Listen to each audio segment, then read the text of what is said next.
નમસ્કાર વિદ્યાર્થી મિત્રો, B semester 3 subject Indian constitution chapter number 2 ના આ વિડિયો લેક્ચરમાં આપ બધાનું હાર્દિક સ્વાગત છે. વિદ્યાર્થી મિત્રો, અત્યારે એક્ઝામ નજીક છે અને most important questions with answer તમને યુટ્યુબ પર અવેલેબલ થાય છે English with Hitesh sir channel પર. તો વિદ્યાર્થી મિત્રો, આ ચેનલને આપ ખાસ સબસ્ક્રાઇબ કરો અને થર્ડ સેમના બધી જ બ્રાન્ચના વિદ્યાર્થીઓ સુધી આ વિડીયોની લિંકને પહોંચાડો, જેથી બધા જ વિદ્યાર્થીઓ ETC અને ICની અંદર સારામાં સારા માર્ક્સથી પાસ થઈ શકે. તો વિદ્યાર્થી મિત્રો, હવે આપણે ક્વેશ્ચન જોઈએ. Discuss government act of India યા તો discuss government of India act 1935. તો 1935 એક્ટ શું છે એ આપણે ડિટેલમાં સમજવાના છીએ. આ ક્વેશ્ચન તમને 5 માર્કમાં પૂછાય છે. The Government of India Act 1935 was an act passed by the British Parliament that originally received royal assent in August 1935.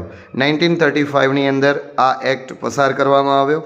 It was the longest act that the British Parliament ever enacted until the Greater London Authority Act 1999 surpassed it. હવે આ જે act છે 1935 government of India act 1935 એ સૌથી લાંબો કાયદો છે, લાંબો અને લેખિત કાયદો છે. હવે પોઈન્ટ્સ એમના જોઈએ તો because of its length the act was retroactively split by the Government of India Act 1935 into two separate acts. હવે આ જે બીકોઝ ઓફ ઇટ્સ લેન્થ એટલે કે આ જે એક્ટ છે, કાયદો છે, એની લંબાઈના કારણે અથવા તો એ કાયદો મોટો હોવાના કારણે એને બે અલગ ભાગમાં વહેંચવામાં આવ્યો. એ કયા બે ભાગ છે તો એ સમજીએ. The government of India Act 1935 having 321 sections and 10 schedules. એની અંદર 321 સેક્શન છે અને એના 10 સ્કેડ્યુલ છે. The Government of Burma Act 1935 having 159 sections and 6 schedules.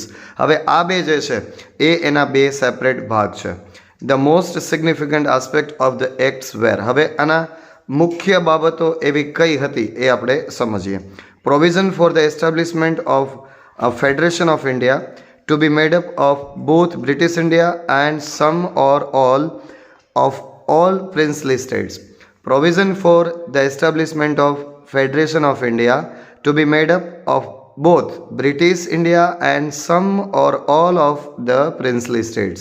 એટલે કે આ જે કાયદાની જે સ્થાપના થઈ, રચના થઈ, એના માટે બે પ્રકારે એવી છૂટ આપવામાં આવી હતી કે કેટલાક કાયદાઓ છે એ પ્રિન્સલી સ્ટેટ્સ એટલે કે જે નાના નાના દેશી રજવાડાઓ હતા એ પણ એનું સંચાલન કરી શકે અને બ્રિટિશ ઇન્ડિયા એટલે કે જે ઈસ્ટ ઇન્ડિયા કંપની દ્વારા જે વેપારની શરૂઆત થઈ અને પૂરેપૂરું ભારત પર જે કબજો કરવામાં આવ્યો, શાસન ચલાવવામાં આવ્યું, એ બ્રિટિશ ઇન્ડિયા પણ એમનું શાસન એટલે એમના નિયમોનું પાલન કરાવી શકે. The introduction of direct elections thus increasing the franchise from 5 million to 35 million people. Partial recognition of provinces. Partial recognition of provinces એટલે કે કેટલાક અંશે જે જુદા જુદા પ્રદેશો હતા એમની ઓળખ કઈ રીતે થઈ. તો ફર્સ્ટ પોઈન્ટ છે Sindh was separated from Bombay. Sindh પ્રદેશ છે એ બોમ્બેમાંથી સેપરેટ કરવામાં આવ્યો. Bihar and Orissa was split into separate provinces of Bihar and Orissa. Bihar અને ઓરિસ્સા છે એને પણ છૂટું પાડવામાં આવ્યું. કઈ રીતે તો કે સેપરેટ બિહાર અને સેપરેટ ઓરિસ્સા તરીકે. ત્યાર પછીનો પોઈન્ટ છે membership of the provincial assemblies was altered to include any number of elected Indian representatives who were now able to form majorities and be appointed to form governments.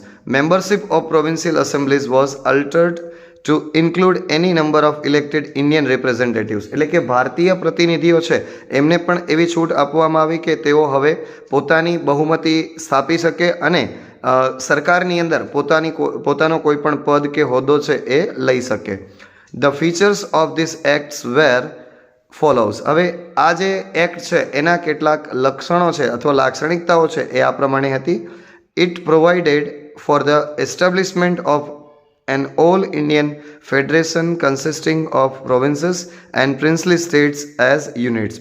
It provided for the establishment of and all Indian federation consisting of provinces and princely state as unit. એટલે કે હવે આ કાયદા દ્વારા જે ભારતના નાના નાના રજવાડાઓ હતા કે જુદા જુદા પ્રાંત હતા એ પણ હવે એક યુનિટ બની શકે એવી એમાં સ્થાપના કરવામાં આવી અથવા તો એવી એમાં જોગવાઈ કરવામાં આવી.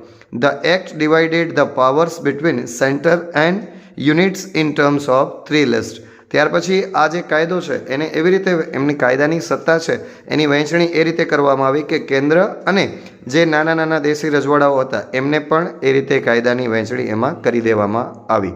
તો વિદ્યાર્થી મિત્રો, આ ક્વેશ્ચન ખૂબ અગત્યનો છે. વ્યવસ્થિત તૈયાર કરી અને પરીક્ષા માટે તમે સારા માર્ક્સ મેળવો એવી અપેક્ષા સાથે ધન્યવાદ.